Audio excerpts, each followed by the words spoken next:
It's Friday, May 16th. Let's talk PlayStation.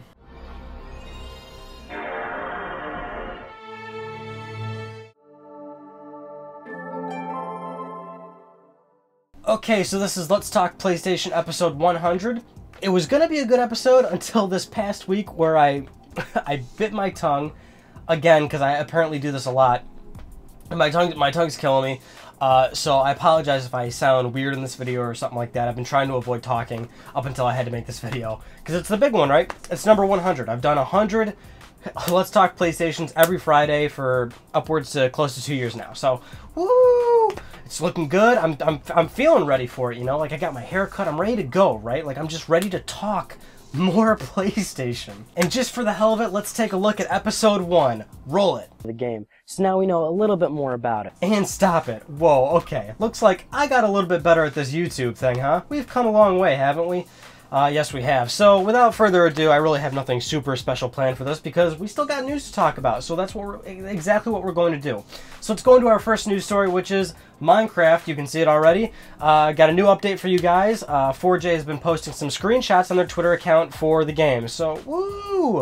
Here is a PlayStation Vita screenshot. Oh, there it is. Look at it. Oh, it's all Vita and stuff. And then here's a PS4 one, kind of showing the draw distance because the world has increased. And 4J also talked about how the world size, what they're testing right now at least, for the PS4 and X1 version, is 36 times larger than the current PS3 and 360 worlds. So definitely you're going to have a lot more room to play with. So this one comes from the Wall Street Journal. Apparently, top Sony executives and Sony CEO Kaz Hirai will be getting a 50% pay cut because certainly the company has been hemorrhaging money for how many years now. And that's really about it. I mean, you know, poor Kaz Hirai and those top Sony execs, they're making plenty of money, obviously, so I would have to assume that if they cut their pay in half, they're still making some pretty decent money, and they can still pay for their big mansions and fancy cars and whatever they do with all their money. What's interesting about this is it leads into our next news story, which is Sony has posted a pretty big financial loss, much like we expected when we talked about it just 2 episodes ago, where Sony thought they were going to be losing more money, and here is their updated loss. So for the fiscal year ending March 31st, 2014, Sony has posted a $1.29 billion loss. And we talked about this not even 2 episodes ago in terms of why, you know, Sony's selling off their PC business and they're still going to be expecting to be losing money over the course of 2014 while they're still trying to finalize that deal and sell off. They're still involved in TVs, and while they are trying to restructure TVs, they're certainly still not making any money from it. What's interesting is that while there are certain quarters where Sony made money in the games division, in total, out of this entire loss, the game industry did lose $78 million. So the PS4 division, PlayStation, you know, all overall PlayStation division. Not just PlayStation, though. Part of that is also Sony shutting down a couple of MMOs this year. They shut down 4 MMOs, and even though they're shutting it down or selling things, that still costs money to do. So that's part of the reason why the game industry also lost $78 million. And of course, PS4 launch, you know. Despite, again, certain quarters earning money, overall it still costs money to make hardware and actually start selling it. So for the next 12 months, Sony is still expecting to lose money. Right now they're forecasting roughly $500 million for the next 12 months that they're going to lose. And then I would assume at that point they'll finally in a better position once they've got all these associated costs out. You know, the PS4 is launched and we've got games coming out for it, so that should turn small profit. The PC industry will be pretty much gone for them finally, so... And those pay cuts, and there's other stuff too. They've sold all these corporate buildings that cut so many jobs, which... You know, it sucks. They sold their Square Enix shares, so hopefully they'll be in a better place in 24 months. So now let's talk about PlayStation Now. Well, it turns out there was an invite-only event that Sony did, and basically Sony told IGN that when PlayStation Now launches, there are going to be hundreds of titles available, which is a lie. I would have assumed maybe a little over 100, but if they're saying hundreds, that would imply that there's like 200 at least, right? I mean, I wasn't exactly sure how many games PlayStation Now was going to launch with, but you would want certainly a good library. So 100 sounds pretty good, pretty ambitious. I didn't expect that. I would have expected a little over 100 titles. I wouldn't have been surprised if there was under 100 titles for launch, but looks like Sony's being really aggressive with that. Beta's still going on. People are saying it's working. It's still on track for summer release in America. I mean, it's kind of one of those situations where it seems all too good to be true. It seems like Sony's right on track with PlayStation now. And this service could be really, really awesome and really successful, or it could fall flat on its face. So it's up to Sony to properly execute that. Alright, and now on to our big news story. You've already seen it in the title and the thumbnail. This is a big one because, you know, it directly involves PS4 versus Xbox One, so let's not get all crazy and fight and be fanboys here. Let's talk unbiasedly and let's have a conversation. And for the people that complain when I talk Xbox, well, it's PlayStation's biggest competitor, so I don't know what you want me to do. If that's what they do is PlayStation news if it's this big. And Microsoft has been extremely aggressive this past week. It's really more of a let's talk Xbox really, because they've been doing some crazy stuff. So right off the bat, if you don't know already, they are releasing a Connectless Xbox One for $400, now putting it right in line with PlayStation 4. They are removing the Xbox Live Gold paywall for Netflix, Hulu Plus, all that stuff. Again, right in line with what Sony's been doing. And they're doing games with gold now for Xbox One. So Xbox One, Xbox Live Gold members are now going to get free games, much like PlayStation Plus on PlayStation 4, 3, and Vita. What's going on here? Now, we did a Let's Talk PlayStation a long time ago, pre-PS4 and X1 release, where, and I believe the title of the video was, what I titled it, is PlayStation is making Xbox better. And one of my, arguments in that point was, these are two big corporations, they're directly competing with one another, and if Microsoft could get away with all their DRM and, used game paraphernalia that they were doing how long ago, if they could get away with that, they probably more than likely would have kept pursuing it. But because Sony came out and said, we're not doing it, our console's $100 cheaper, and everyone was like, okay, well, I'm getting a PS4. That made Microsoft reverse their policies. And a couple people burned me on that, like, no, I think it's, all right, I think it's because their pre-order numbers were low, or because people were legitimately upset and they really were listening to their customers. And I guess that's really, I guess that's a good argument to pose. Like, maybe that actually is what happened. But more or less, to say, like, Sony didn't influence that decision is kind of crazy, because absolutely PlayStation is making Xbox better. And I think this is part 2 of this of that video, because, come on here. I mean, really? PlayStation 4 is making Xbox better. And you guys know I don't play that biased bullshit. The PlayStation 3 got better because of the Xbox 360. That's how this stuff works, man. And it's interesting that we're finally seeing it switched around, this generation. Which again kind of goes back to how Sony operates as a company now. When they launched the PlayStation 3, they were still very much a Japanese company in terms of their way of thinking, which I guess is really kind of a, I'm not trying to make it a racist thing or anything like that, but certainly they were, it's just the way they operated. And like Ken Kutaragi was the hardware architect for the PS3. He made a very complex piece of hardware that was hard to develop for, wasn't thinking about the developers. Sony was hard to work with. They released a $600 box thinking that people were going to buy it because they were PlayStation and they're awesome. And then when it came to delivering certain features people wanted, they took forever, like background downloading and in-game chat, which actually never came due to the PS3's limitations.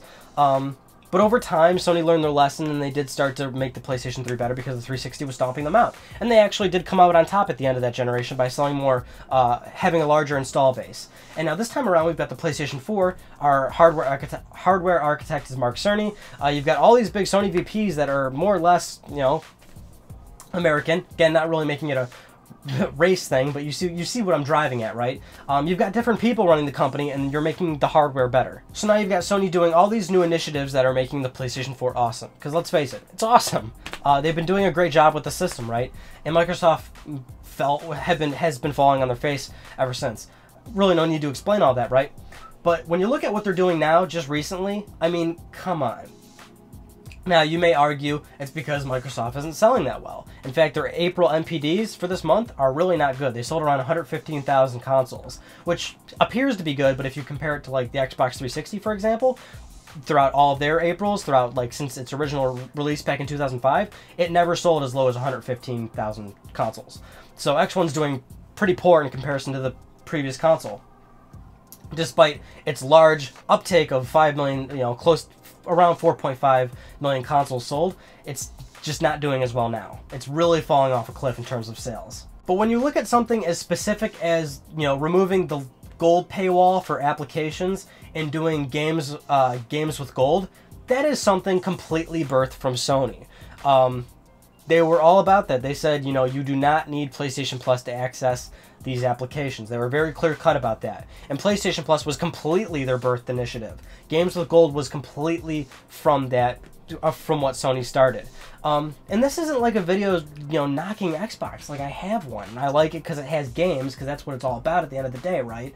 But it's just the fact that, you know, this is what competition promotes, right? This is the end result, because now the X1's $100 more affordable. You don't need that Kinect bullshit, because it is bullshit. You don't need the damn thing. It's a camera pointing at you playing a video game. You've heard my rant about this before. To the people that think that Kinect is actually some sort of interesting thing, and it's actually sort of futuristic in a sense, and it can promote really, you know, they've got some sort of mindset where this stupid camera looking at you is just so damn cool and it's the future. It's a camera! Now granted, I've been on YouTube for only 2 years, but I've said this about the iToy on PlayStation 2, PlayStation Eye on PS3, Kinect on 360, and now Kinect on X1. And even the camera on the PS4. It's a camera pointing at you. It's not revolutionary, it's not fantastic, it's not insane. It certainly has some, you know, complementary features to gameplay, complementary features to how you watch television, but come on, you don't need the damn thing. So it was a good move for Microsoft to get rid of it. Now, what this conversation is really getting to, because at this point you're probably wondering, what is this point?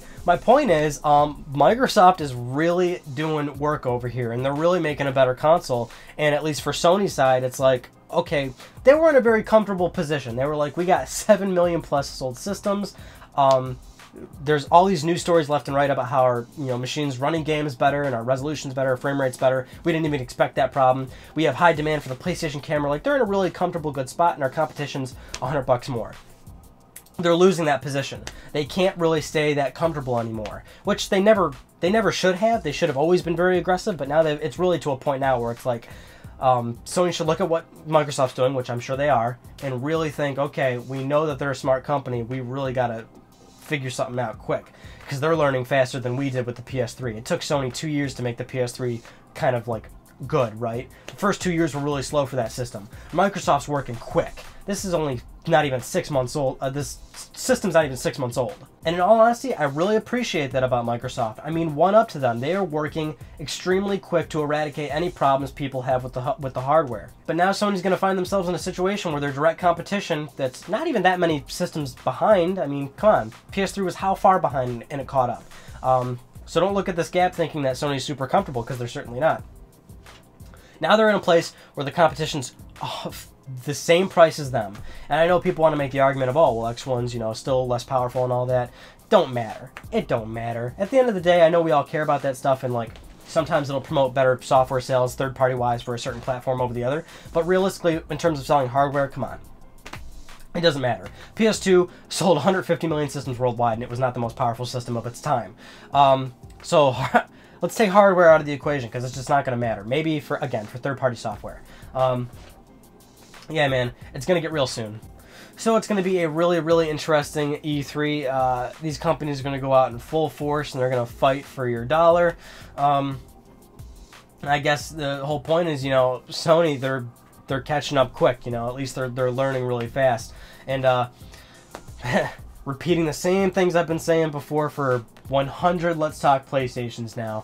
Or at least not 100, because when I started, PS4 didn't exist yet. But Sony's got all these developers. We know they're working on AAA PS4 games. Games are what matter.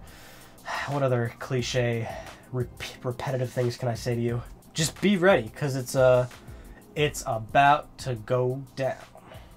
Shout out to Kevin Hart.